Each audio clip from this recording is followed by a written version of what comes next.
நான் எழுதி bound script ready பண்ணி முடிச்ச உடனே எங்க 2 பேரும் ரொம்ப எக்ஸைட் ஆயிட்டோம். ரொம்ப நல்லா வந்திருக்கு. இத வந்து ஒரு பெரிய ஆர்டிஸ்ட் பண்ணா நல்லா இருக்கும் அப்படின்னும்போது சீனி சொன்னாரு. சார் மேடம் நயன்தாரா கிட்ட எப்படியாவது பிட்ச் பண்ணுங்க. இல்லன்னா த்ரிஷா வச்சு பண்ணுங்க அப்படின்னு கேட்டாரு. சரி நம்ம பிட்ச் பண்ண ஆரம்பிப்போம் அப்படின்னு சொல்லிட்டு நான் ஆரம்பிச்சு, நான் வந்து நயன்தாரா மேடத்துக்கு பிட்ச் பண்ணலாம் அப்படின்னு சொல்லிட்டு நான் வந்து அதுக்கான எஃபோர்ட் போயிட்டே இருக்கும்போது, திடீர்னு ஒரு ஒரு ஃபோன் அடிக்குது. Mister R Kannan. என்னய்யா அப்படின்னா, சார் உங்கள அர்ஜென்ட்டா பார்க்கணும். இல்ல அப்படின்னா வரேன் அப்படின்னாரு. வந்துட்டு என்ன சொன்னாரு, சார் அல்சிகா டேட் எனக்கு கிடைச்சிருக்கு. ஆனா நான் சொன்ன கதை அவங்களுக்கு செட் ஆவல. அவங்களுக்கு ஒரு கதை தேவைப்படுது. ஆ நீங்க கதை ஏதாவது ரெடியா இருக்கா சார் அப்படின்னாரு. என்னடா இது? இப்படி ஒரு கதை அவங்களுக்கு தான் போய் செட் ஆவலன்றது விதின்ற மாரியே இருக்கு எல்லாமே. நான் சொன்னேன், "சரி நான் சொல்றேன், கதை சொல்றேன். நீங்க கேட்கிறீங்களா?" அப்படின்னேன். நான் சொன்ன உடனே நான் கதை சொல்லி 15வது நிமிஷமே சொல்றாரு, "சார் சூப்பரா இருக்கு சார். இனிமே நீங்க எனக்கு சொல்லாதீங்க. நீங்க வாங்க ஹன்சிகாவுக்கு சொல்லுங்கன்றாரு." "என்னய்யா இது இன்னி வர சொல்றேன்" அப்படின்னேன். "நான் உனக்கு சொல்றேன். நீ போய் சொல்லுப்பான்னேன்." "இல்ல, இல்ல நீங்க வாங்கன்னாரு." ஸோ நானும் கண்ணன் அவர்களும் பாம்பே போயிட்டு ஹன்சிகாவுக்கு போகும்போது, ஹன்சிகா என்ன நெனச்சாங்க, தயாரிப்பாளர் தனஞ்சயன் இதுக்கு வராரு. டைரக்டர் தானே வரணும் அப்படின்ன உடனே, கண்ணன் சொல்றாரு, "அவரு தான் ஸ்கிரீன் பிளே டயலாக்லாம் சொல்லியிருக்காரு" அப்படின்னாரா. ஹன்சிகா கேட்டாங்க, "நீங்க கதை சொல்ல போறீங்களா?" "ஆமா மேடம். நான் தான் சொல்ல போறேன்" அப்படின்னேன். "சொல்லுங்க" அப்படின்னாங்க. But I have to appreciate her. கிட்டத்தட்ட 2 1/2 hours I was narrating the story. நான் ஸ்டாப்பா she was sitting and listening. எனக்கு அதான் ஆச்சரியமா இருந்தது. அதாவது ஒரே ரீசன் தான் நான் இங்கிலீஷ்ல நரேட் பண்றேன். She could follow. தமிழ்ல நரேட் பண்ணல. நான் கன்டினியூஸா சீன் பை சீன் இங்கிலீஷ்ல நரேட் பண்றேன். At the end of 2 1/2 hours அவங்க கேட்ட ஒரே கேள்வி, "சார் சூப்பரா வந்திருக்கு கதை. ரொம்ப புடிச்சிருக்கு எனக்கு. ஒண்ணே ஒண்ணு இது பிரம்மாண்டமான மேக்கிங் இருக்கு. இவ்ளோ மேக்கிங் எஃபோர்ட் இருக்கு. நான் இவ்ளோ உழைப்பு குடுக்க வேண்டியிருக்கு. இத கண்ணன் சாரால எக்ஸிக்யூட் பண்ண முடியுமா? அதாவது பைனான்சியலி இவ்ளோ பெரிய பட்ஜெட், இவ்ளோ பெரிய மேக்கிங் இருக்கு. இதெல்லாம் அவரால பண்ண முடியுமா? நான் என்கிட்ட அவர் வந்தப்போ வேற ஒரு கதை சொன்னாரு. அது செட் ஆவல. ஆனா அக்ரீமெண்ட் போட்டுட்டோம். ஆனா இப்ப இந்த கதைய எடுக்கணும்னா, இந்த அளவு பட்ஜெட் தேவைப்படுமே. இதெல்லாம் பண்ண முடியுமான்னா, நம்ம கண்ணன் சார்கிட்ட ஒண்ணே ஒண்ணு தான். எப்பவுமே எஸ் சார். பண்ணிடலாம் சார். அப்படிதான் சொல்லுவாரு. அவர் உடனே என்ன சொன்னாரு, ஹன்சிகா கிட்ட, "நான் பண்ணிடுறேன் மேடம். கவலையேப்படாதீங்க. உங்களுக்கு கதை ஓகே தானே?" அப்படின்னாரு. "ஐயய்யோ! கதை சூப்பரா இருக்கு. நான் பண்ணிடுறேன்." அப்படின்னு சொல்லிட்டு, அன்னைக்கு ஆரம்பிச்சு, அது பிறகு நாங்க ஷூட்டிங் ஆரம்பிச்சப்பலாம் எக்ஸைட்டிங். ஷூட்டிங் ஆரம்பிச்ச ஃபர்ஸ்ட் டே வந்து என்கிட்ட சொல்றாங்க, "எனக்கு இந்த சீன்ஸ்லாம் எனக்கு உடன்பாடு இல்ல. இந்த கதையில இந்த இது வந்து எனக்கு சில மாத்தணும்" சொல்லி, அன்னைக்கு திருப்பி உட்கார்ந்து நாங்க அவங்க நல்ல வேலிடான சில ஐடியாலாம் சொன்னாங்க. ஏன்னா, அப்பதான் அவங்களுக்கு தோணுது, சில விஷயங்கள்லாம் இது பண்ணா நல்லா இருக்குமேன்னு.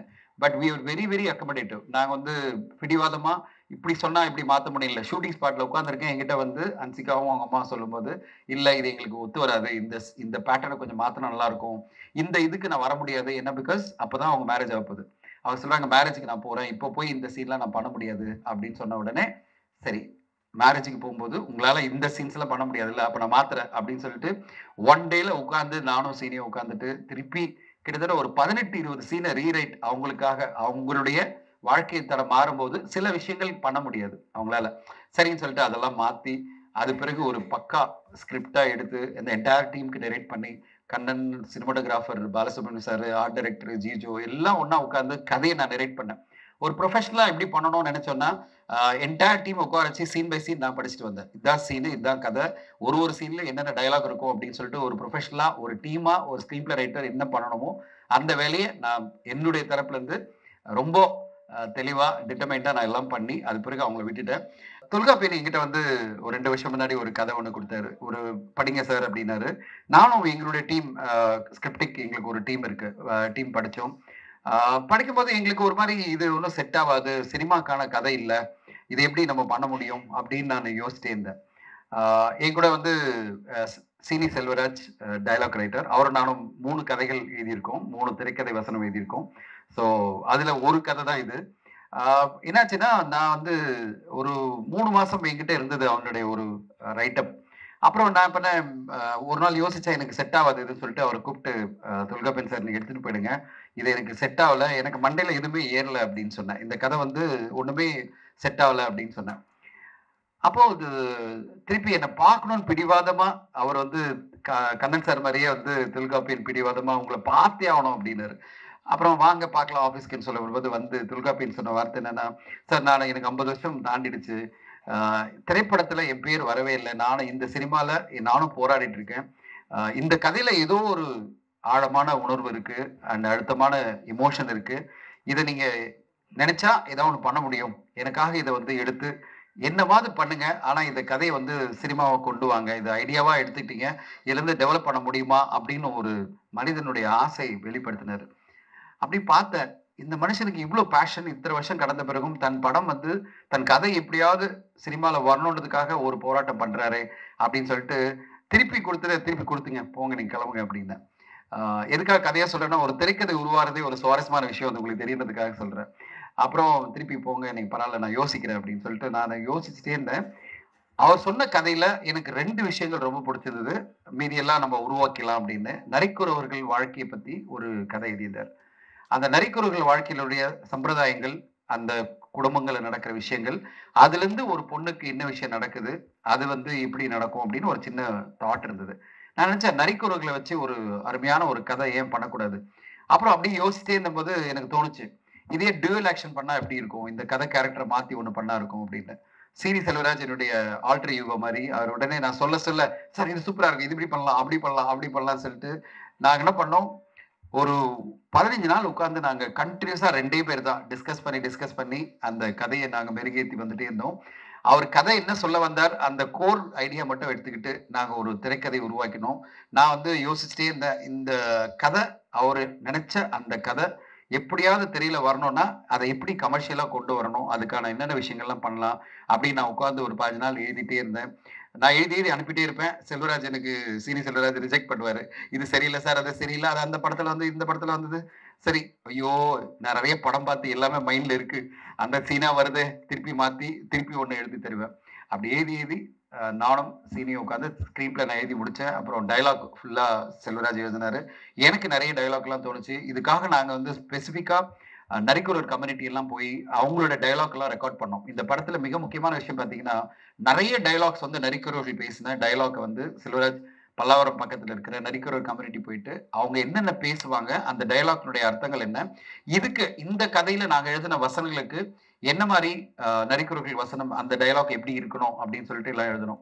அதுக்கான ஒரு உழைப்ப நாங்க போட்டோம். இது வந்து சாதாரணமான ஒரு படமா இருக்கக்கூடாது. அதுக்கு அந்த கம்யூனிட்டி பேசுற டயலாக்கோட ஒரு கதை நகரணும் அப்படின்னு சொல்லிட்டு நானும் சீனி செல்வராஜும் சேர்ந்து அத ஃபுல்லா எழுதி, ஒரு பவுண்ட் ஸ்கிரிப்ட்டா ரெடி பண்ணது வந்து கண்ணனுக்காக இல்ல. அது இப்ப சொல்லிர்றேன். அது பிறகு படமா எப்படி வந்திருக்கு, இந்த ஸ்கிரீன் பிளே டூ ஒரு படம் அப்படின்றது வேற. அது ஒரு கலை. ஸ்கிரிப்ட் டு ஸ்கிரீன் அப்படின்னு சொல்லுவாங்க. நீங்க ஸ்கிரிப்ட்ட பிரமாதமா எழுதினாலும், ஸ்கிரீன் பிளே என்ன என்ன பண்ணாலும், ஸ்கிரீன்ல எப்படி வருதுன்றது ஒரு டைரக்டருடைய கைங்கரியம் அது. ஒரு டைரக்டர் எந்த அளவு அத வந்து டிரான்ஸ்லேட் பண்ணியிருக்காருன்றது நீங்க பார்த்து சொல்லணும். கதையா நீங்க பார்த்து சொல்லுங்க. படமா பார்க்கும்போது எனக்கு என்னன்னா, பரவால்ல நம்ம கதை வந்து இப்படியெல்லாம் எதிர்பார்க்கல. ஏன்னா கண்ணனுக்கு இப்படியெல்லாம் தோணியிருக்கு. நம்ம கதைய வந்து இப்படி மாத்தி பண்ணியிருக்காரு. அது அவருடைய சுதந்திரம். ஏன்னா ஒரு டைரக்டருக்கான ஒரு சுதந்திரத்த நம்ம வந்து எப்பவுமே விட்டாகணும். என் ஸ்கிரீன் பிளே இருக்கிற ஒரு ஷாட்டும் இப்படிதான் வரணும்னு சொன்னா, அப்ப நான் தான் டைரக்ட் பண்ணணும். ஸோ அது இல்லாம நான் கண்ணன் கிட்ட சொன்ன ஒரே விஷயம், "இது உன்னுடைய கதைப்பா. நீ கேட்ட நான் குடுத்துட்டேன். இதுக்கு பிறகு நீங்க என்ன மாத்தி கொண்டு வரீங்களோ, அது உங்களுடைய ஸ்கிரிப்ட் டூ ஸ்கிரீன் அப்படின்னு சொல்லியிருக்கேன். அது ஸ்கிரீன்ல வரும்போது, அது என்ன மாரி ஒரு இம்பாக்ட்டோட வருது? அது உங்களுக்கு எப்படியெல்லாம் அப்பீல் ஆகுதுன்றத நீங்க பார்த்து சொல்லணும். நான் வெயிட் பண்ணிட்டு இருக்கேன்.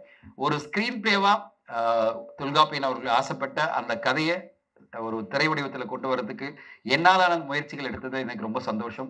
என் கூட சீனி செல்வராஜ் வாங்க சீனி. சீனி செல்வராஜ் அடுத்து 2 படம் இப்பதான் கதை திரைக்கதை வசனம் எழுதியிருக்காரு. அடுத்து அவரே டைரக்ட் பண்ண போறாரு. அண்ட் வெரி டேலண்டட் சீனி செல்வராஜ். அண்ட் அவருக்கும் இந்த படம் வந்து முதல் முறையா ஸ்க்ரீன்ல அவர் பேர் வருதுன்றது அவருக்கு சந்தோஷம் டயலாக் ரைட்டரா. ஸோ எனக்கு என்ன சந்தோஷம்னா, நாங்க ஒரு பவுண்ட் ஸ்கிரிப்ட் கொண்டு போய் குடுத்து, கண்ணன் அத வந்து டிரான்ஸ்லேட் பண்ணி ஒரு திரைப்படமா இன்னைக்கு கொண்டு வந்து, அந்த டைட்டில் கூட காந்தாரி நாங்க வச்சோம். அவர் வேற ஒரு டைட்டில் சொன்னாரு. அப்புறம் நான் கண்ணன்கிட்ட கால் பண்ணி சொன்னேன்.